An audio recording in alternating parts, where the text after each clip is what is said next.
A slogan is not a plan. Well, a budget is a plan. Yesterday to hear that he has no budget plan for this year, what the Liberal government is hiding about our finances. He will steal. I want him to steal our best ideas. We always have to remember that there's a difference between what Liberals say and what Liberals do. So let's see what they do, and then I'll tell you what we'll do. I never answer questions that start with if. We'll see what they do. But we support tax cuts. We are the party of tax cuts. Our proposal was a 15% income tax cut for the average worker and senior that would save a couple up to $2,000. Is Stephen Guilbeault a threat to national unity in his current role as Minister of National Identity and Quebec Lieutenant? Yes, he is. Absolutely. I mean, I just find it astonishing that Mr. Carney would appoint a man who says we don't need any pipelines built. As I was just saying, and I walked in, I saw some of these incredible stonemasons. They're a very rare breed these days who can do this kind of work. It's intricate work, it's hard work, but it's necessary work to keep the foundations and the walls standing. And that is the case with, there goes the microphone. Normally I'd say I never met a mic I didn't like, but that was my favorite. Is that yours? No, it's not. I'm just helping someone else. Okay, that's nice of you. I am. You guys all get along and collaborate nice. nicely, eh? Thank you.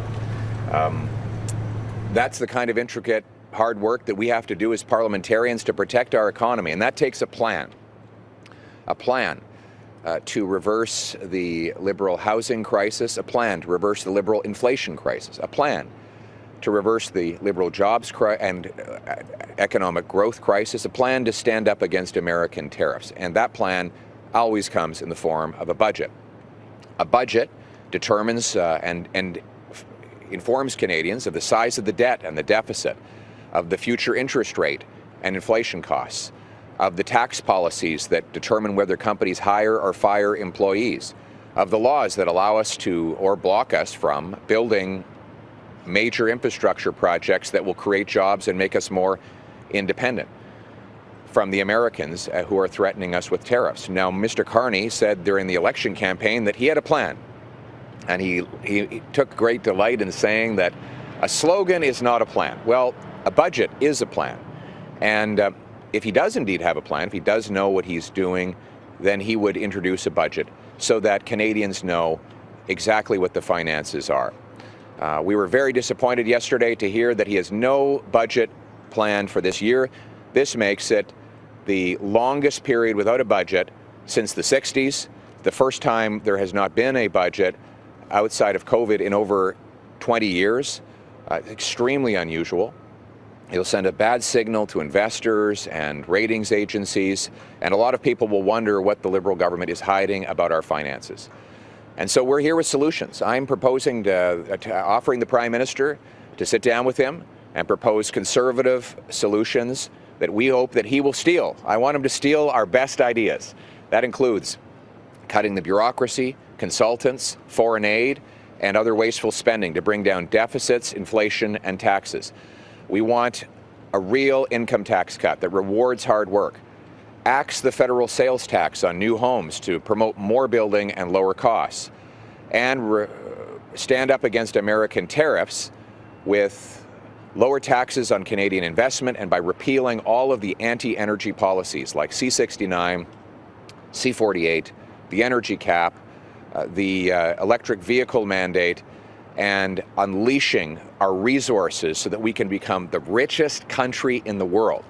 Now, these are ideas that Conservatives are putting forward, but I'm happy to bring them right to the Prime Minister's desk and invite him to steal them and put them right in his platform. And if he does, then we will help get those passed before Canada Day.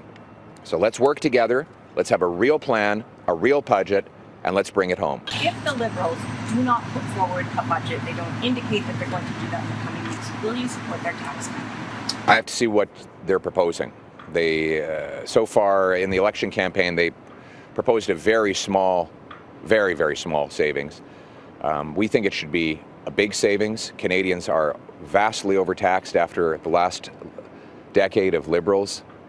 Right now, Canadians spend more on income tax, sales tax, and other taxes than they do on food, clothing, and shelter combined. So in our view, any tax cut is a good tax cut.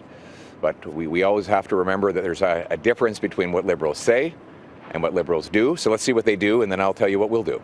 Right now the plan is to have a 1% reduction of the lowest marginal tax rate, not too different from what the Conservatives were proposing on the election campaign. Well, if that is what is proposed and is what goes on paper in the Ways and Means motion, would the Conservatives support that, yes or no? I never answer questions that start with if. We'll see what they do. But we support tax cuts. We are the party of tax cuts. And I've been talking about income tax cuts for years now.